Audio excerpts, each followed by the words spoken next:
നിങ്ങൾ ഏത് മതവിശ്വാസിയാണെങ്കിലും, ഏത് ദൈവത്തിൽ വിശ്വസിക്കുന്ന ഒരാളാണെങ്കിലും, നിങ്ങൾ പ്രാർത്ഥിക്കുന്ന ഒരാളാണെങ്കിൽ ഈ കഥ കേൾക്കാതെ പോകരുത്.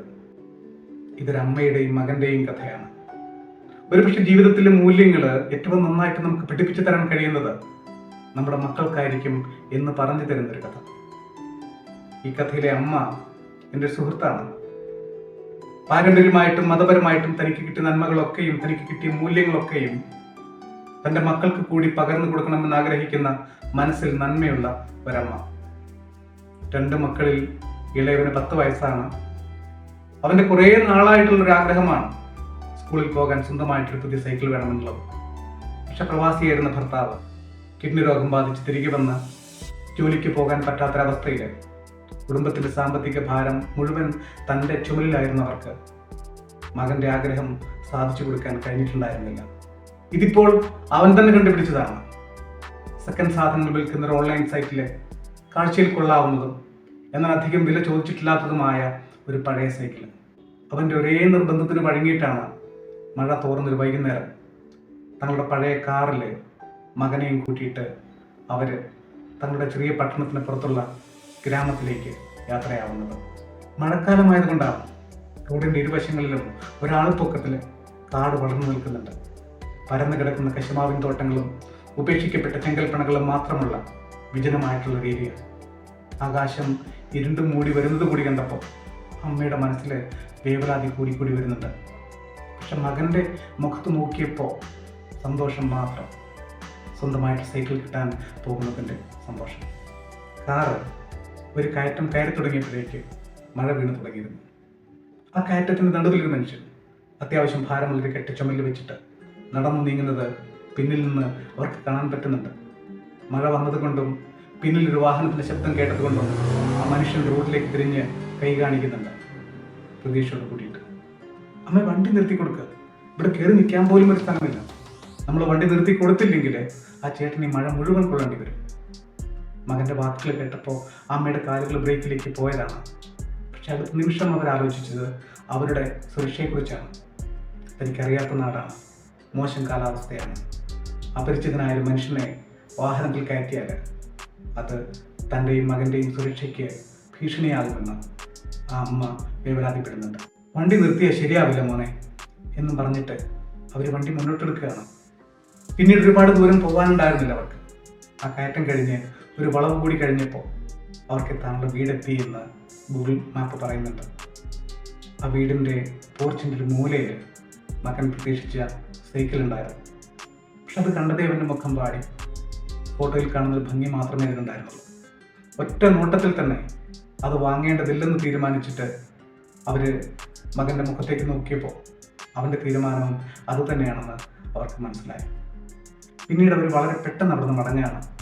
തിരിച്ചുള്ള യാത്രയിൽ അവർ കയറിയ കയറ്റത്തിനടുത്ത് എത്തിയപ്പോൾ അവർ കാണുന്നുണ്ട് ഒരു മനുഷ്യൻ നനഞ്ഞു കുളിച്ച് ചുമലുള്ള സാധനങ്ങൾ നനയാതിരിക്കാൻ പാടുപെട്ട് വളരെ ബുദ്ധിമുട്ടി നടന്നു വരുന്നൊരു കാഴ്ച.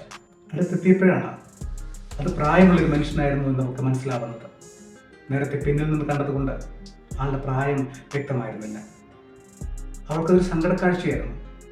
എനിക്ക് ചെയ്യാമായിരുന്നൊരു ഉപകാരം ചെയ്യാതിരുന്നത് കൊണ്ട് നനഞ്ഞു കുതിർന്ന് വീട്ടിലേക്കുള്ള സാധനങ്ങൾ നനയാതെ സംരക്ഷിക്കാൻ പാടുപെട്ട് ആ മനുഷ്യൻ വിഷമിച്ച് നടക്കുന്നത് കണ്ടപ്പോൾ അവളുടെ ഉള്ളിൽ ഒന്ന് തേങ്ങുന്നുണ്ട്.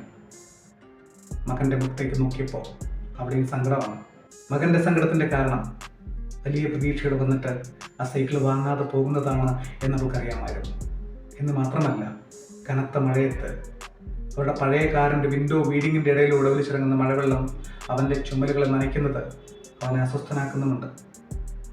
ദൈവത്തോട് പ്രാർത്ഥിക്കും, അമ്മയ്ക്ക് നനയാത്തൊരു കാറ് കിട്ടാനും 3 പുതിയൊരു സൈക്കിൾ കിട്ടാനും. കുട്ടികൾ പ്രാർത്ഥിച്ചാൽ ദൈവം കേൾക്കുന്നല്ലേ നമ്മുടെ വിശ്വാസം. അവനെ സമാധാനിപ്പിക്കാൻ വേണ്ടിയിട്ടാണ് അവളത് പറഞ്ഞത്. മഴ നനയാതിരിക്കാൻ നേരത്തെ അമ്മ നമ്മുടെ വണ്ടിക്ക് കൈ കാണിച്ചിട്ട് നമ്മൾ നിർത്തി കൊടുത്തില്ല. പിന്നെ മഴ നനയാത്തൊരു കാറ് ചോദിച്ചാൽ ദൈവം നമുക്കത് തരുമോ? അവൻ്റെ തിരിച്ചുള്ള ചോദ്യം കേട്ടപ്പോൾ അവൾ തകർന്നു പോയി. കാരണം അവൻ്റെ മുഖത്തെ സങ്കടം കണ്ടപ്പോൾ അതവൻ സൈക്കിൾ കിട്ടാത്തതിൻ്റെതാണ് എന്നാണ് അവൾ കരുതിയിട്ടുണ്ടായിരുന്നത്. പക്ഷെ അതല്ല, തങ്ങൾക്ക് സഹായിക്കാൻ കഴിയുമായിരുന്നിട്ടും അത് ചെയ്യാതെ മഴയത്ത് നനഞ്ഞു കുതിർന്ന് നടക്കുന്നൊരു വൃദ്ധൻ്റെ മുഖമാണ് അവനെ സങ്കടപ്പെടുത്തുന്നത് എന്നറിഞ്ഞപ്പോൾ അവളുടെ കണ്ണ് നിറഞ്ഞുപോയി. കാരുണ്യത്തിൻ്റെയും മനുഷ്യത്വത്തിൻ്റെയും ഒക്കെ ഒരുപാട് കഥകൾ അവന് സ്ഥിരമായിട്ട് പറഞ്ഞു കൊടുക്കുന്ന താനിപ്പോൾ അവൻ്റെ മുമ്പിൽ ഒന്നുമല്ലാതായി പോയതുപോലെ. ഈ കഥ എന്നോട് പറയുമ്പോൾ അവൾ കരയുകയായിരുന്നു. അത് പക്ഷേ മകൻ്റെ മുമ്പിൽ ചെറുതായെന്ന് ഓർത്തിട്ടായിരുന്നില്ല, അവൻ ഉയർത്തിയ ആ ചോദ്യം ഓർത്തിട്ട്.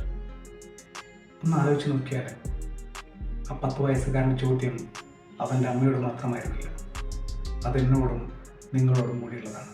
നമ്മൾ ദൈവത്തോട് പ്രാർത്ഥിക്കുമ്പോൾ എന്താണ് നമ്മുടെ പ്രതീക്ഷ? അത് സമ്പത്തിന് വേണ്ടിയിട്ടോ, ആരോഗ്യത്തിന് വേണ്ടിയിട്ടോ, പുതിയ വാഹനത്തിന് വേണ്ടിയിട്ടോ, പുതിയ വീടിന് വേണ്ടിയിട്ടോ, അല്ലെങ്കിൽ നമ്മുടെ മക്കളുടെ മാർക്കിന് വേണ്ടിയിട്ടോ എന്തോ ആവാം. എന്താണ് നമ്മുടെ പ്രതീക്ഷ?